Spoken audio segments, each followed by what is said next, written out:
वालेकुम स्टूडेंट्स। आज हम प्रैक्टिकल की इंस्ट्रक्शन स्टार्ट कर लेते हैं। सबसे पहले तो जनरल है हमारे पास laboratory ethics and safety measures के लेबॉर्ट्री में आप लोगों ने कैसे काम करना है, ठीक है। और आपको पता होना चाहिए कि कौन सा अगर कोई प्रॉब्लम हो जाती है तो उसको कैसे सॉर्ट आउट करना है, ठीक है। Safety is your responsibility, mean कि आप पे डिपेंड करता है कि आप किस तरह काम करते हो। आप किसी केमिकल को डिस्टर्ब तो नहीं कर रहे, आप जो केमिकल यूज़ कर रहे हो आपको उसके बारे में इंफॉर्मेशन है या नहीं है, या आपकी अपनी सेफ्टी कैसी होनी चाहिए। मीन आपने ग्लव्स पहने हुए हैं, आपने लैब कोट पहना हुआ है या नहीं है, आपके पास सेफ्टी गॉगल्स हैं या नहीं है, मास्क है या नहीं है, ठीक है। ये सारी चीज़ें आप पे डिपेंड करती हैं कि आप लैब में किस तरह काम कर रहे होते हैं, ठीक है। लेबॉर्ट्रीज के अंदर बहुत सारी जगह पे सडन इंसिडेंट्स हो जाते हैं और अगर प्रॉपर वे से इसको काम ना किया जाए, हम ध्यान ना रखें कि कौन सा केमिकल डेंजरस है, टॉक्सिक है, तो वो हमारे लिए भी प्रॉब्लम हो सकती है और जो है आपके साथ जो भी स्टूडेंट्स होगा उसके लिए भी प्रॉब्लम होती है, ठीक है। आपको अगर किसी चीज़ के बारे में इंफॉर्मेशन नहीं होती तो आप अपने इंस्ट्रक्टर से पता करते हैं कि इसको कैसे यूज़ करना है, कैसे नहीं यूज़ करना। लेकिन जाने अनजाने में आप लोगों ने किसी भी केमिकल को खुद से नहीं करना होता, खुद से यूज़ करके, जैसे अक्सर स्टूडेंट्स क्या कर लेते होते हैं, लेबॉर्ट्री में जाते हैं तो जो भी सॉल्यूशंस पड़े होते हैं उनको आपस में मिक्स करना शुरू कर देते हैं, ठीक है। तो आपको नहीं पता कि उनके रिएक्शन से क्या प्रॉब्लम हो सकती है, ठीक है, और उसके कॉन्सिक्वेंसेस क्या हो सकते हैं। तो रिस्पॉन्सिबिलिटी जो है सबसे पहले जो पर्सन है उसकी है, ठीक है, कि वो खुद भी ठीक काम करे, ध्यान से काम करे, और उसके अगर कोई एक्सीडेंट होता है तो उसके बारे में इंफॉर्मेशन होनी चाहिए, ठीक है। वर्क इम्पोर्टेंट जनरल प्रिंसिपल हैं फॉर सेफ प्रैक्टिस। हमारे पास क्या हो सकते हैं कि सबसे पहले आपको ने क्या करना है, work carefully, do not take risk, ठीक है। रिस्क नहीं लेने, केयरफुली और समझ के काम करना है, ठीक है। हमेशा आप जो है स्पेक्टेकल्स पहने, ठीक है, या गोगल्स जिसे हम कहते हैं कि आइज़ को बचाने के लिए, क्योंकि आइज़ हमारे पास क्या है, सबसे नाजुक एरिया है। एसिड चला जाए, हैंड पे एसिड गिर जाए, कुछ भी हो सकता है। Assess the possible hazard before carrying out our action, कोई भी हमने रिएक्शन करना है आपको उसके हैजर्ड्स के बारे में पता होना चाहिए, उसके कॉन्सिक्वेंसेस के बारे में पता होना चाहिए कि क्या चीज़ बनी है, क्या नहीं बनना। Know the accident and emergency procedures, आपको पता होना चाहिए कि अगर कोई प्रॉब्लम होती है तो उसको मैंने कैसे सॉर्ट आउट करना है, ठीक है। सेफ वर्किंग प्रैक्टिस में आपने क्या करना है कि सबसे पहले तो लैब कोट होना चाहिए, ठीक है, सेफ्टी गोगल्स होने चाहिए, लेबॉर्ट्री में अकेला वर्क नहीं करना चाहिए जब तक आपके साथ कोई और स्टूडेंट्स नहीं है, उस टाइम तक काम नहीं करना चाहिए, ठीक है। ईटिंग, ड्रिंकिंग, स्मोकिंग वगैरह लेबॉर्ट्री में कुछ भी नहीं होना चाहिए, ठीक। लेकिन वहाँ पे तो वेपर्स होंगे, केमिकल्स के वेपर्स हो सकते हैं, सॉल्वेंट्स के वेपर होंगे, तो वो आपके क्या होगा कि आपके अंदर भी जाएंगे, ठीक है, ब्रीथिंग के थ्रू।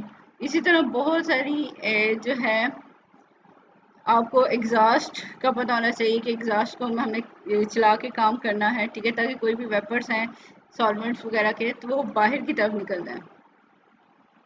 इसी तरह जो केमिकल्स को आप हाथ लगा रहे हो अगर वो प्रॉपरली बंद नहीं है, ठीक है, तो वो क्या हो सकता है, लीक हो सकता है, आपके हाथों पे एसिड लगा सकता है, इसलिए ग्लव्स वगैरह ज़रूरी हैं। कुछ कॉमन हैजर्ड्स बताए गए हैं, ठीक है, कि क्या हो सकते हैं जब भी कोई भी रिएक्शंस कर रहे होते हैं उसके रिस्क क्या हो सकते हैं, ठीक है। ये आप लोगों ने एक दफ़ा इसको पढ़ लेना है कि क्या है। कुछ हैजर्ड क्या हो सकते हैं, इलेक्ट्रिकल इक्विपमेंट्स की वजह से प्रॉब्लम आ सकता है कि danger of fire due to electrical spark हो सकती है विद सॉल्वेंट वेपर्स, ठीक है। और इसी तरह हमारे पास ग्लास वेयर है कि अगर वो कट लग गया, उसे टूटा हुआ है, ठीक है, तो आपके हाथ को भी कट लगाएगा। उसी तरह हार्मफुल कंपाउंड्स जो है उसके अंदर से लीक भी हो सकते हैं। कुछ सॉल्वेंट्स हैं एक्सट्रीमली फ्लेमेबल है, benzene, halogenated solvents are toxic, ठीक है। कुछ जो है टॉक्सिक है, कुछ जो है आग बड़ी जल्दी पकड़ लेते हैं, तो उनको आग के पास नहीं लेके जाना चाहिए, और जो टॉक्सिक हैं उनको एहतियात से यूज़ करना, ठीक है। वैक्यूम में ऑपरेटर्स है, उसका वैक्यूम किसी भी टाइम ख़त्म हो सकता है। इसी तरह हमारे पास प्रेशर ऑपरेटर्स है, वो प्रेशर ज़्यादा भी हो सकता है, कम भी हो सकता है, उसके प्रॉब्लम हो सकता है। गैस सिलेंडर्स हैं वो लीक हो सकते हैं, ठीक है। स्ट्रॉन्ग एसिड है, आपको पता है एक्सट्रीमली क्रोसिव होंगे, स्किन वगैरह फिर बर्निंग कर सकते हैं। React violently with water and base and में प्रोड्यूस हार्मफुल वेपर, जैसे आपको HCl के वेपर्स का पता है कि बहुत ज़्यादा होते हैं, जैसे ही हम ओपन करते हैं तो एयर में जो है वो वेपर्स आ जाते हैं। ठीक है। स्ट्रॉन्ग बेसिस क्या होती है, एक्सट्रीमली क्रूसिव होती हैं, react violently with the acid and protic solvents, के ये एसिड और प्रोटिक सॉल्वेंट्स के साथ बड़ी तेज़ी से रिएक्ट करती हैं। स्ट्रॉन्ग ऑक्सीडाइजिंग एजेंट है, react violently with easy oxidizable compound such as organic solvents के साथ ये रिएक्ट कर सकती हैं। इसी तरह हमारे पास अगर अल्कली मेटल हैं, ये वाटर के साथ रिएक्ट करते हैं। सोडियम का आपने देखा होगा, मे बी अगर FSC में एक्सपेरिमेंट किया हो, सोडियम को वाटर में ऐड करें तो क्या हो जाता है, आग लग जाती है। ठीक है। एंड क्लोरीनेटेड सॉल्वेंट्स हैं, स्ट्रॉन्ग अल्किनाइटिंग एजेंट हैं, वो भी हमारे पास एक्सट्रीमली टॉक्सिक होते हैं। ठीक है। कुछ फैमिलीज के बारे में बताया कि ये फैमिली इतनी हजार्डस है, ये फैमिली इतनी हजार्डस है। ठीक है। एसिटाइलिन एंड मेटल एसिटाइलाइड्स हैं, एक्सक्लूजन हजार्डस हैं। ठीक है। Alkali metal in contact with the chlorinated solvents आते हैं, ऑर्गेनिक एंड इनऑर्गेनिक एजाइड्स। ठीक है। नाइट्रोजन कंटेनिंग कंपाउंड्स हैं, ये डाइआज़ो कंपाउंड्स हैं, डाइआज़ोनियम सॉल्ट्स हैं, ग्लास वैक्यूम एपरेटस। ठीक है। लिक्विड ऑक्सीजन या liquid air, nitrates and polynitro compounds जैसे TNT है, ये एक्सप्लोसिव में आ जाता है। पर क्लोरिक एसिड, पर क्लोरेट्स एंड क्लोरेट्स, पर ऑक्साइड्स। ठीक है। और कार्सिनोजेनिक कंपाउंड्स हमारे पास कौन से होते हैं कि जो कैंसर कॉज करती हैं। ठीक है। कंपाउंड्स ऑफ हैवी मेटल जैसे arsenic, mercury, lead, selenium, thallium. ठीक है। ये कार्सिनोजेनिक है हमारे पास। इसी तरह फ्लोरीन, क्लोरीन, ब्रोमीन है। Alkylating agent including methyl iodide, dimethyl sulphate, ये भी हमारे पास कार्सिनोजेनिक है। Hydrofluoric acid, metal fluorides, cyanides या हाइड्रोसाइनाइड्स, ये भी हमारे पास कार्सिनोजेनिक है। Oxalic acid and its salt, aromatic amine and nitro compound, ozone, hydrogen sulphide, phosgene, osmium tetroxide, benzene, polycyclic aromatics हैं, ये सारे के सारे हमारे पास कार्सिनोजेनिक है। मीन कि आपने जब लैब में काम करना है तो आपको लेबॉर्ट्री एथिक्स के बारे में पता होना चाहिए, कंपाउंड्स के बारे में पता होना चाहिए, कौन सा टॉक्सिक है, कौन सा नॉन टॉक्सिक है, कौन सा कार्सिनोजेनिक है, और मैंने कितनी अपनी केयर करनी है ताकि ये मुझे कोई प्रॉब्लम ना हो। ठीक है। और इसी तरह आपके साथ वाले जो स्टूडेंट्स हैं उनको भी प्रॉब्लम ना हो। ठीक है। और दूसरा ये कि अपनी सेफ्टी के लिए आपने जब भी लैब में आना है तो लैब कोट होना चाहिए, आपके पास ग्लव्स होने चाहिए और सेफ्टी गॉगल्स होने चाहिए। ठीक है।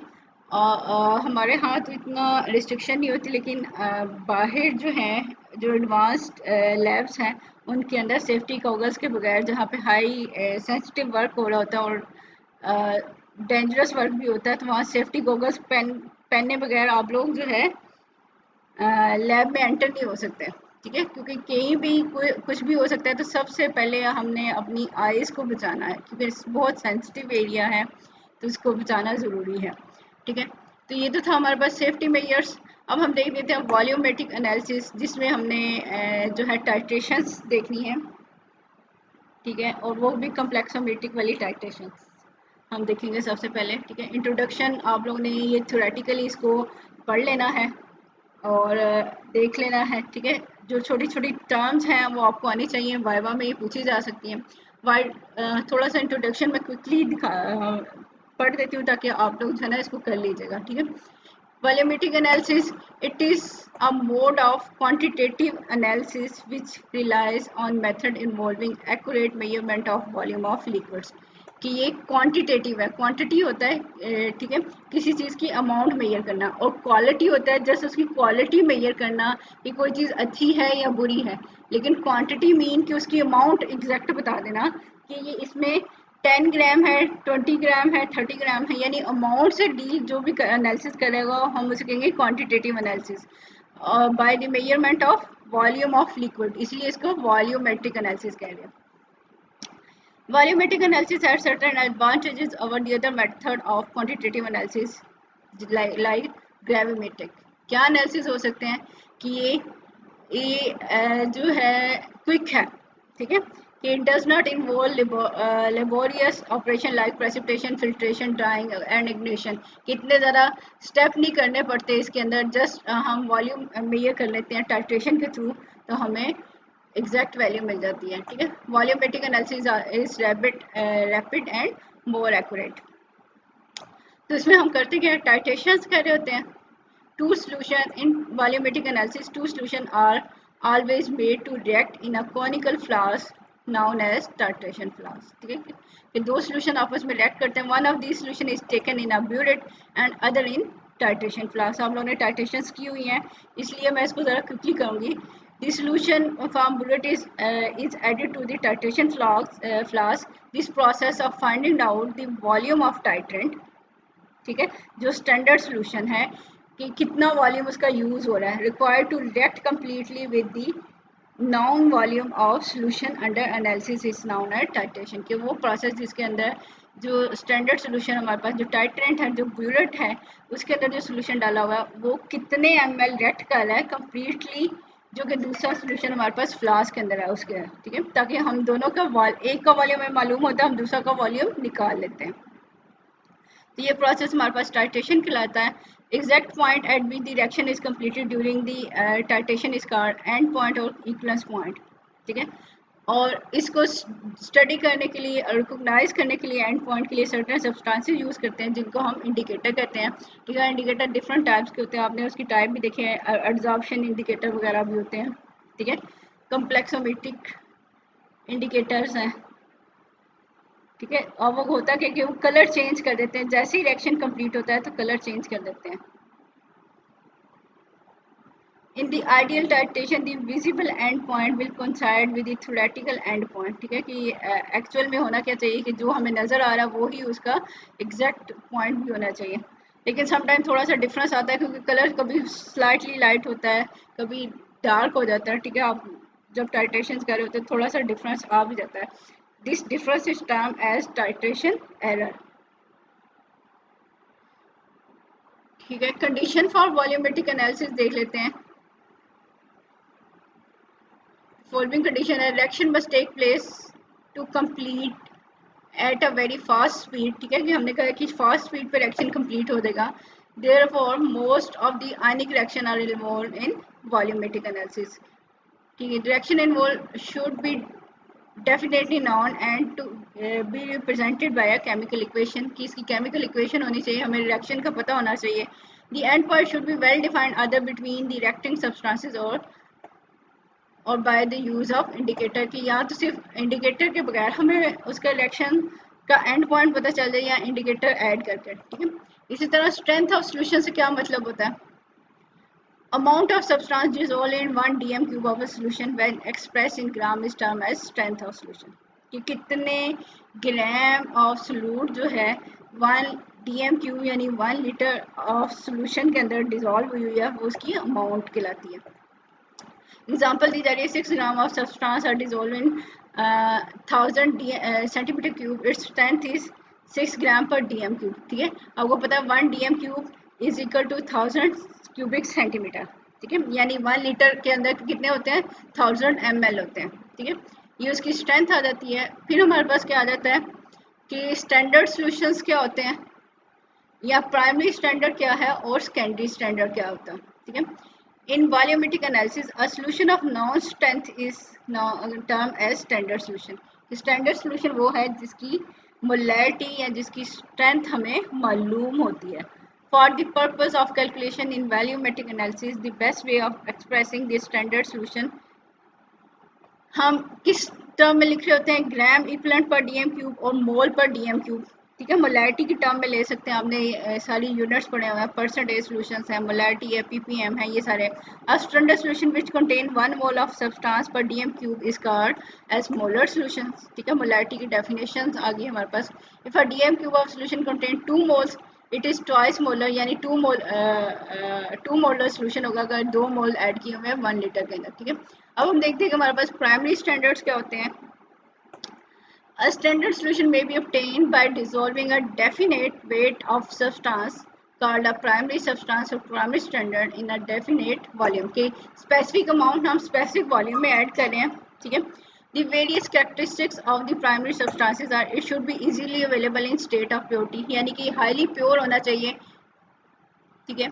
It should not change during the storage and air during the weighing, के ये एयर का कोई इफेक्ट नहीं होना चाहिए, डिकम्पोज नहीं होना चाहिए, ठीक है, किसी भी चीज़ के साथ रिएक्ट नहीं करना चाहिए.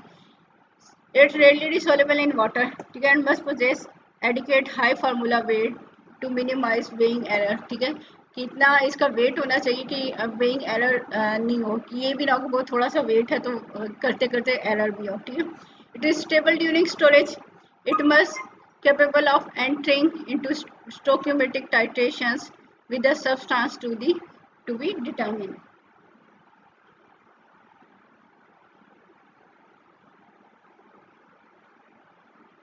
ठीक है, हमारे पास क्या है कि ये स्टोइकियोमेट्रिक रिएक्शंस जो है बैलेंस केमिकल इक्वेशन से हम इसको जो है ना एक्सप्लेन कर सकते हैं. इसकी equation it must be easily dried and non hygroscopic, easily dryable होना चाहिए और वाटर एब्जॉर्बिंग नहीं होना चाहिए. हाइग्रोस्कोपिक वो सब्सटेंसेस होते हैं जो वाटर एब्जॉर्ब करते हैं, तो ये इसको यानी अगर वाटर एब्जॉर्ब करेगा तो उसकी तो कंसंट्रेशन चेंज हो जाएगी, लेकिन प्राइमरी स्टैंडर्ड वो होता है जिसकी कंसंट्रेशन टाइम के साथ चेंज नहीं होती.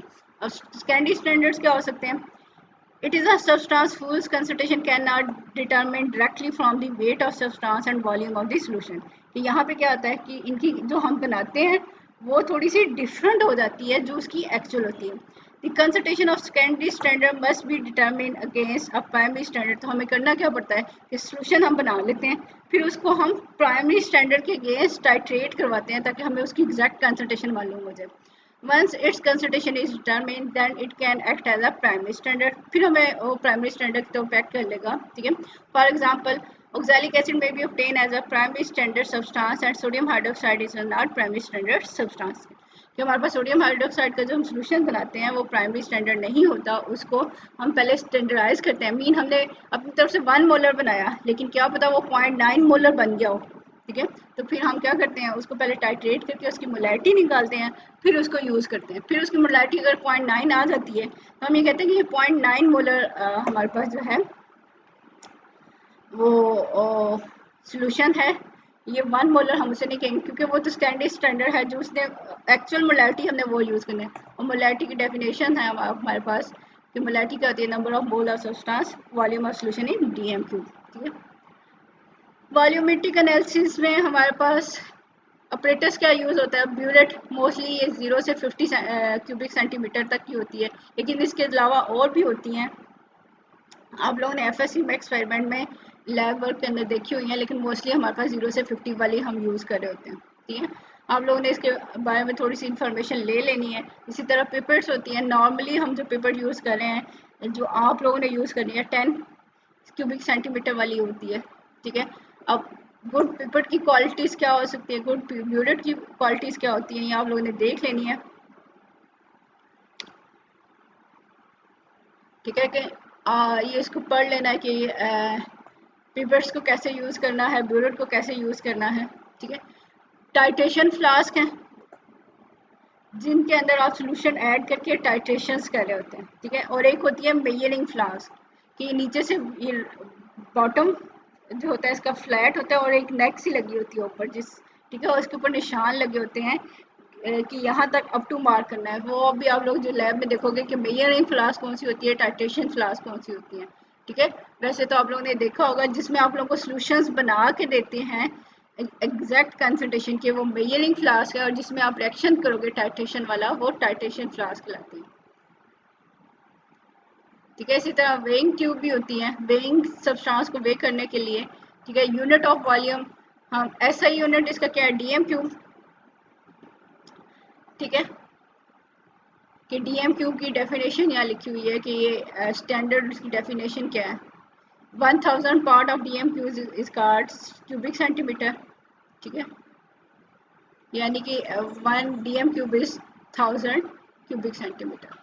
इसी तरह हमारे पास वॉल्यूमेट्रिक ग्लासवेयर को क्लीन कैसे किया जाता है ये आपको पता होना चाहिए कि सबसे पहले आप वाटर से कर रहे हैं, ठीक है. सोप सोल्यूशन है, ठीक है. अगर ऑर्डिनरी हमारे पास कंटेमिनेंट है जैसे मट्टी वगैरह, फिर उसको डिटर्जेंट से किया गया कर सकते हैं हम उसको. इसी तरह sodium hydroxide solution for carbonaceous matter, ठीक है. इसी तरह पोटाशियम डाइक्रोमेट, सल्फ्यूरिक एसिड, इसको करके तो ये हम इससे भी कर सकते हैं, ठीक है। इसी तरह KOH के साथ कर सकते हैं, HCl से करने के लिए, कि आयरन के साथ हैं उसको रिमूव करने के लिए, ठीक है।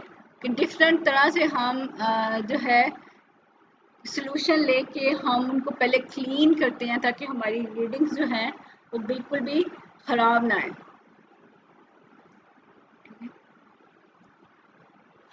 अब हम सबसे पहले जो टाइट्रेशन स्टार्ट करने लगे हैं वो है कम्प्लेक्सोमेट्री, यानी कि जो हमारे पास टाइट्रेंट है, जो स्टैंडर्ड सॉल्यूशन है, जैसे कि हमने EDTA लेना है, ठीक है। EDTA जो है, जो भी हम मेटल लाइन है उसको डिटेक्ट करना चाह रहे हैं तो उसके साथ क्या करेगा, ये कम्प्लेक्स बनाएगा, तो इसलिए हम यहाँ पे इसको कह रहे हैं कम्प्लेक्सीमेट्री।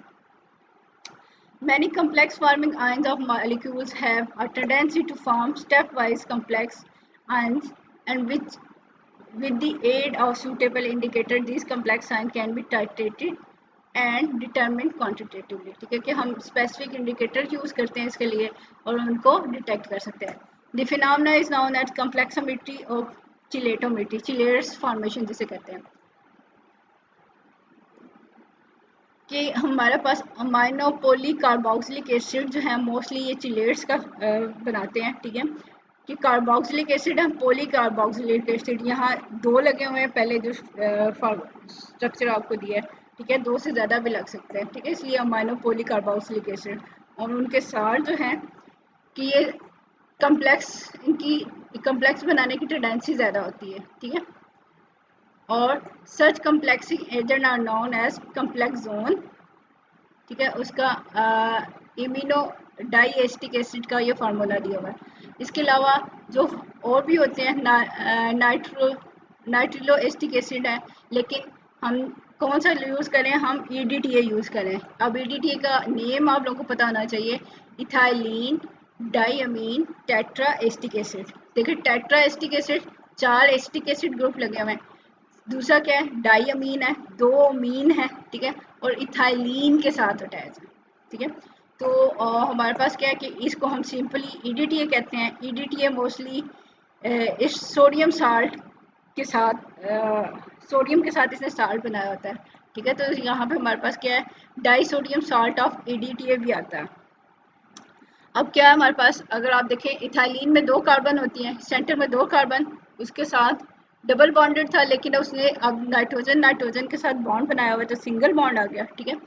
अब ये जो नाइट्रोजन है इसके साथ, हर नाइट्रोजन के साथ 2 कार्बोक्सिलिक ग्रुप लगे हुए हैं, ठीक है, और एक हाइड्रोजन लगी हुई है। तो अब नाइट्रोजन ने क्या किया, 4 बॉन्ड बना रहा है, तो आपको पता है जब भी नाइट्रोजन 4 बॉन्ड बनाएगी उसके ऊपर प्लस साइन आएगा, ठीक है। अब दूसरी साइड पे हमारे पास क्या है कि एक कार्बोक्सिलिक ऊपर और एक कार्बोक्सिलिक एसिड जो नीचे वाले, उन्होंने अपने हाइड्रोजन्स को क्या किया हुआ है, रिमूव किया हुआ है, यानी स्ट्रांगली एसिडिक है। ये जो हाइड्रोजन रिमूव होते हैं, ठीक है, उसी साइड पे वहाँ पे इस मॉलिक्यूल पे नेगेटिव आयन आ गया, उसको कंपनसेट करने के लिए सोडियम चार्ज लग जाता है इसके साथ, ठीक है, सोडियम लग जाता है 2 Na पॉजिटिव के 2 जो एटम लग जाते हैं। तो इसलिए इसको सिंपली फार्मूला हमारे पास क्या लिखते हैं हम, EDTA का H4, कि इसके पास H4 है और Y इसका स्ट्रक्चर है। यहाँ इसको अगर डाई सोडियम साल्ट की तरह लिखना है, सिंपली हमारे पास Na2H2Y है, ठीक है। ये जस्ट उसको सिंप्लीफाई करके यहाँ रिएक्शन लिखा कि M2 जो है कोई भी मेटल है, या तो वो सोडियम है या यानी अल्कली मेटल के साथ हो सकता है, या अल्कलाइन अर्थ मेटल जिनकी +2 वैलेंसी है, ठीक है। सोडियम साल्ट होगा या पोटाशियम साल्ट होगा तो फिर तो 2 एटम रिक्वायर होंगे, लेकिन अगर अल्कली मेटल है तो आपको पता है उसकी वैलेंसी 2 है, तो फिर उसका 1 एटम रिक्वायर्ड होगा, ठीक है। तो इसलिए यहाँ पे बाईवैलेंट केटायन के साथ रिएक्शन कैसा होगा, हमने यही देखना आगे, M+2 प्लस H2Y2 नेगेटिव, ठीक है। तो यहाँ पे बनेगा क्या, H2 जो है यानी कि हाइड्रोजन निकल जाएंगे, 2H पॉजिटिव निकल जाएंगे और हाइड्रोजन की जगह पे M लग जाएगा, My2 नेगेटिव आ जाएगा, ठीक है। अब EDTA जो कम्प्लेक्स बना रहा है वो डाईवैलेंट मेटल के साथ स्टेबल इन बेसिक और वेरी एसिडिक सॉल्यूशन, यानी ये बेस के अंदर जो है ज़्यादा हमारे पास स्टेबल है एज कम्पेयर टू एचडी के, लेकिन कुछ ऐसे भी हैं ट्राईवेलेंट और टेट्रावेलेंट मेटल के साथ जो है वो एचडी में हो सकते हैं, लेकिन हम किसको कर रहे हैं डाईवेलेंट के साथ, तो ये बेसिक मीडियम हमने इसको प्रोवाइड करना होगा। कुछ आप लोगों ने रिएक्शन और प्रॉपर्टीज ऑफ ईडीटीए देख लेनी है। ये it form complex with metal in 1:1 ratio, ठीक है, कि 1 मोल अगर मेटल का है तो 1 मोल हमारे पास क्या होगा ईडीटी का होगा, ठीक है। पीएच का बहुत ज़्यादा इफेक्ट है ईडीटी की कम्प्लेक्सेशन के साथ। ये अभी पीछे देख लिया कि डाईवेलेंट है तो ये हमारे पास क्या है कि बेसिक मीडियम में होगा, ठीक है, यानी कि स्टेबल किस में होगा बेसिक मीडियम में। हम उसके लिए मोनिकल सोल्यूशन लेंगे कि बहुत सारे कंपाउंड जो हैं ये वाटर सोलेबल होते हैं, लेकिन कुछ ऐसे होते हैं जब ईडीटी एक साइज में हो तो वाटर में सोलेबल नहीं होते।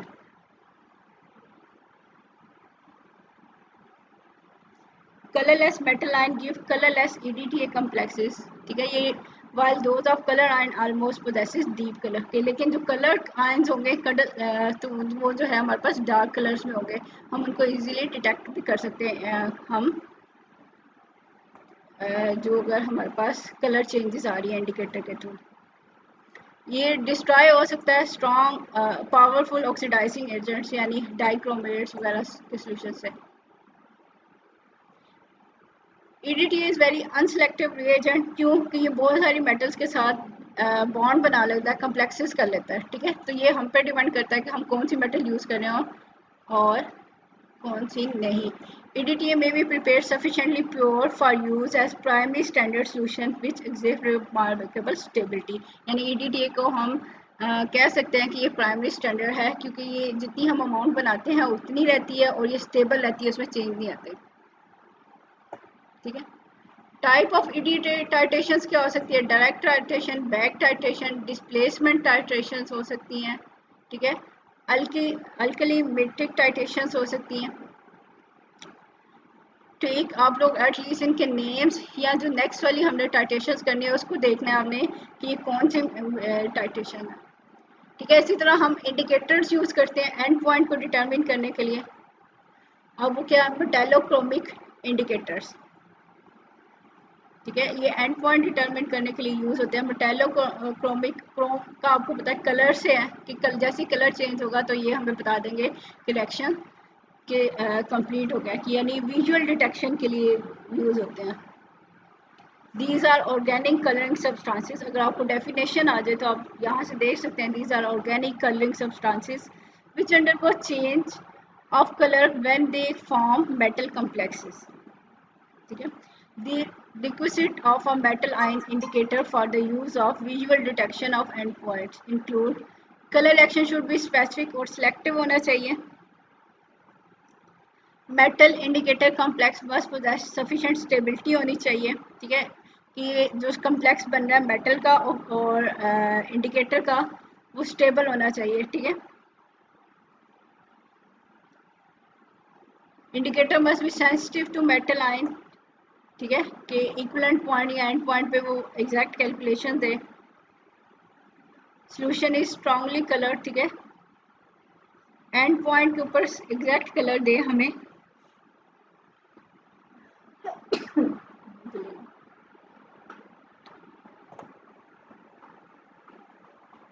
ठीक है, कि कलर में जो चेंज आएगा वो रेडली ऑब्जर्वेबल होना चाहिए।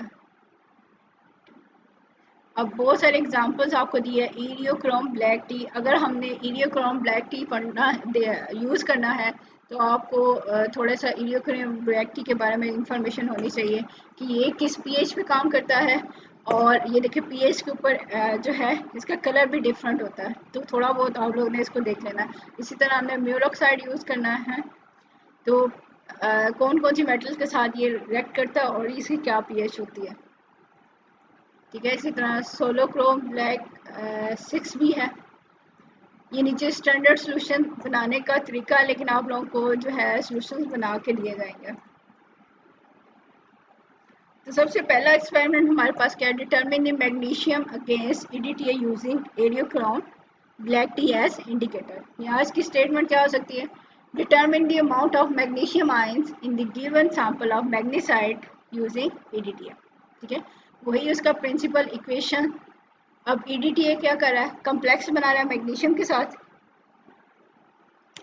कैसे बनाएगा कि जब हमने इंडिकेटर डाला हुआ है तो सबसे पहले मैग्नीशियम इंडिकेटर का कम्प्लेक्स बना हुआ है। ठीक है, जब भी एंड पॉइंट आएगा,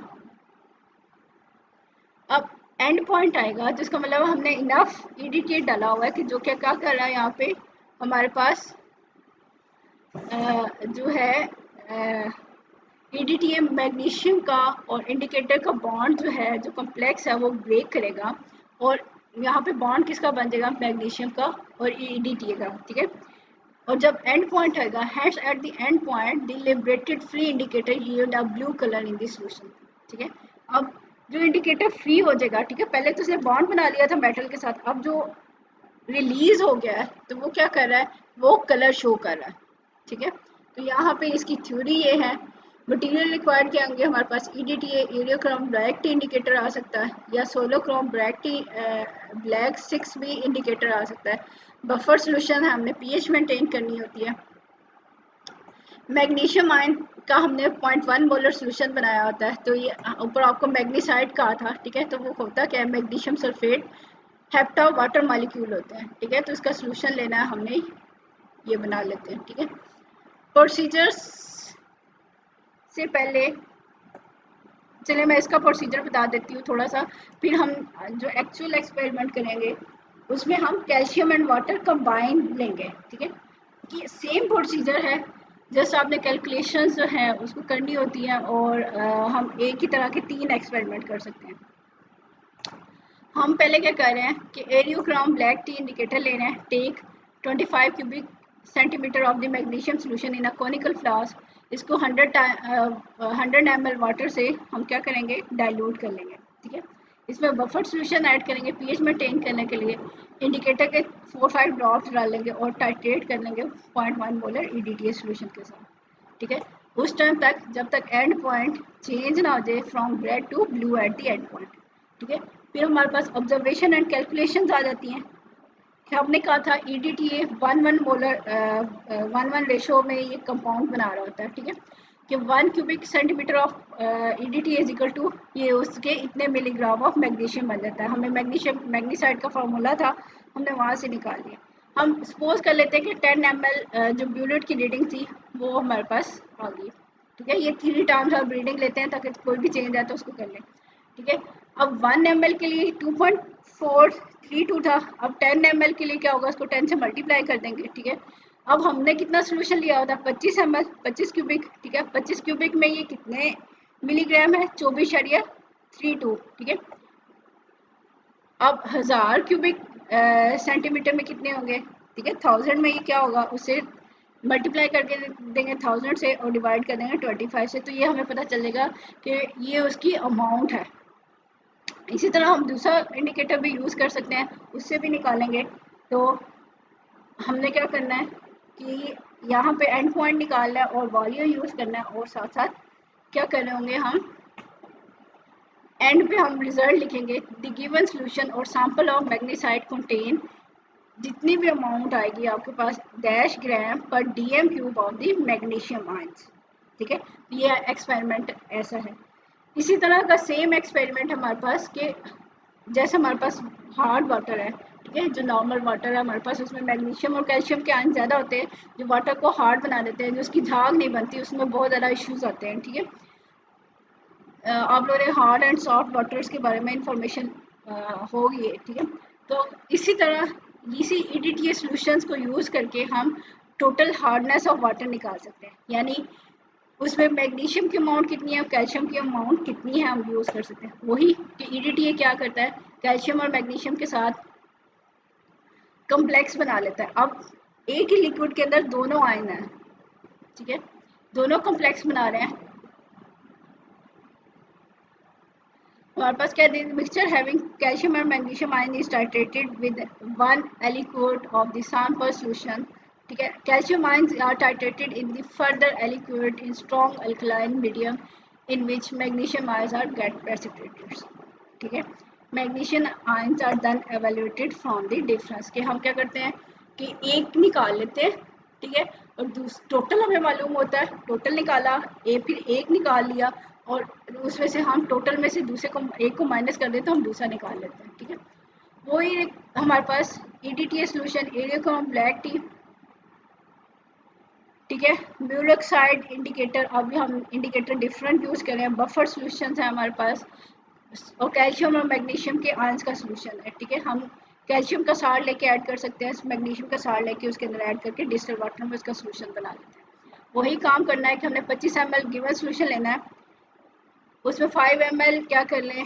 ठीक है, मैं ml कह रही हूँ, क्यूबिक सेंटीमीटर और ml एक ही चीज़ होती है। ठीक है, आप लोगों ने कंफ्यूज नहीं होना, तो जस्ट मैं क्विकली इसको 5 ml कह रही हूँ। तो ये हम बफर ऐड करेंगे, उसमें वाटर ऐड किया, इंडिकेटर ऐड किया।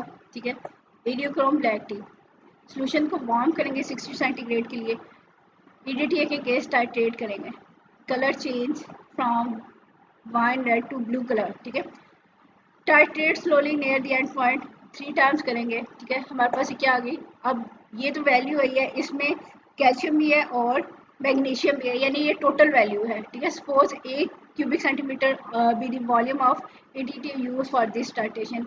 This give total estimation of calcium and magnesium ion. ये हमें टोटल वैल्यू मिल गई जिसमें कैल्शियम मैग्नीशियम दोनों है।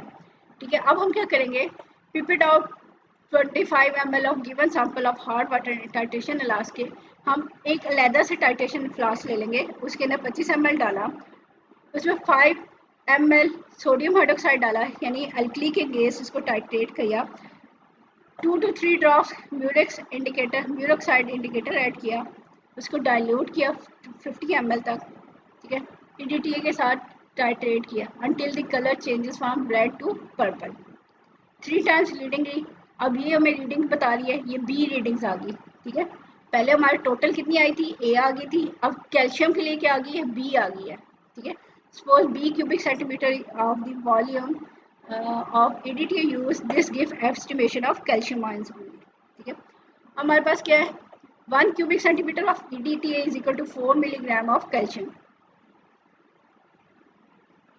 ठीक है, और ये ये उसकी, ये हमने साल्ट से उसकी वैल्यू निकाली हुई है 2.432 ग्राम मिलीग्राम ऑफ मैग्नीशियम। हम क्या करें हैं, बी को, बी कैल्शियम के लिए EDTA की वॉल्यूम आ रहा था B मल्टीप्लाई बाय ये जितना भी 4 इसका एक के लिए था, अब B हमारे पास कितने आ गए, यानी 1 ml के लिए जो है 4 था, तो B ml यानी मे बी 5 ml हो, मैं जस्ट वैसे कह रही हूँ 5 ml, और ये 4 के साथ इसको मल्टीप्लाई करेंगे तो ये इतने आ जाएंगे। ठीक है, फिर हमने क्या करना है, A जितने ml आया था, यानी फिर मे बी 10 आया हो, मैं जस्ट वैसे कह रही हूँ, B आपके पास क्या आया, 5 आया, उसको मल्टीप्लाई कर दें। ठीक है, ये मैग्नीशियम की अमाउंट यहाँ से हम निकाल सकते हैं। तो ये हमारे पास क्या है कि टोटल हमारे पास, अब हमने क्या किया, कैल्शियम की अमाउंट भी निकाल ली, मैग्नीशियम की अमाउंट भी निकाल ली। अब हम क्या कर सकते हैं, इसको पार्ट्स पर मिलियन में करना हो। ठीक है, कि हार्डनेस हम हार्ड वाटर में बहुत कम अमाउंट में हमारे पास कैल्शियम और वो है। ठीक है, hardness is equal to B, जितना भी कैल्शियम के लिए EDTA का वॉल्यूम आया था multiply by 4 multiply by m over x is equal to dash ppm of calcium. अब m क्या है, b हमें पता है, EDTA का वॉल्यूम जितना यूज हुआ था, x क्या है, कितने centimetre cube of hard water लिया था, मीन x हमने 25 ml लिया था, मोलैरिटी ऑफ EDTA कितनी थी, अगर फर्स्ट करें 0.1 थी, यानी 0.1 ओवर 25 ml मल्टीप्लाई हम इससे करेंगे तो ये इसके ppm में सोल्यूशन बनेगा हमारे पास। तो यहाँ पे इसका रिजल्ट क्या आएगा, hardness of given sample of hard water contain dash ppm of calcium, इसके अंदर कैल्शियम की अमाउंट कितनी है। ठीक है, इसी तरह हम क्या कर सकते हैं, मैग्नीशियम की कर सकते हैं। तो यहाँ पे जो कैल्शियम के लिए 4.008 लगा हुआ है, तो वो उसके लिए मैग्नीशियम की अमाउंट लगा के उसके अंदर इतने ppm निकाल सकते हैं। तो मोस्टली चांसेस हैं कि आपको ये एक्सपेरिमेंट दिया जाए जिसमें आपने कैल्शियम की अमाउंट मेजर करनी है और आपने मैग्नीशियम की अमाउंट भी मेजर करनी है। इसी तरह थर्ड एक्सपेरिमेंट है जिसमें आप कैल्शियम की अमाउंट मेजर करते हैं EDTA के गैस और एडियोक्रोम ब्लैक टी यूज़ कर लेते हैं। ठीक है, अब ये कैल्शियम हम कहाँ से ले रहे थे, हम मार्बल लाइमस्टोन यानी कैल्शियम कार्बोनेट वगैरह से कैल्शियम ले रहे थे, वही चीज़ें हैं हमारे पास, वही प्रोसीजर है, आप इसको देख सकते हैं। कि कैल्शियम के लिए 1 के लिए 4.008 है। 10 अगर हमारे पास इसका वॉल्यूम आता है तो 10 से मल्टीप्लाई कर दिया। अगर 25 क्यूबिक हमने सोल्यूशन लिया हुआ है तो और 1000 के अंदर इसकी अमाउंट कितनी आएगी, तो वो इतनी ग्राम पर डीएम क्यूब हम निकाल सकते हैं। तो ये तो थी हमारे पास कम्प्लेक्सोमेट्रिक टाइट्रेशंस यानी वॉल्यूमेट्रिक टाइट्रेशंस। ठीक है, तो आप लोगों ने इसको इसमें से एक एक्सपेरिमेंट, टोटल हार्डनेस वाला जो एक्सपेरिमेंट है वो अपनी कॉपी पे लिख लीजिएगा। ठीक है, और उससे पहले जो लेबॉरेटरी सेफ्टी मेजर्स हैं वो आपको आने चाहिए। वॉल्यूमेट्रिक क्या होते हैं, स्टैंडर्ड सॉल्यूशंस क्या होते हैं, प्राइमरी स्टैंडर्ड क्या है, सेकेंडरी स्टैंडर्ड्स क्या है, ये सारी चीज़ें आपको आनी चाहिए। ठीक है।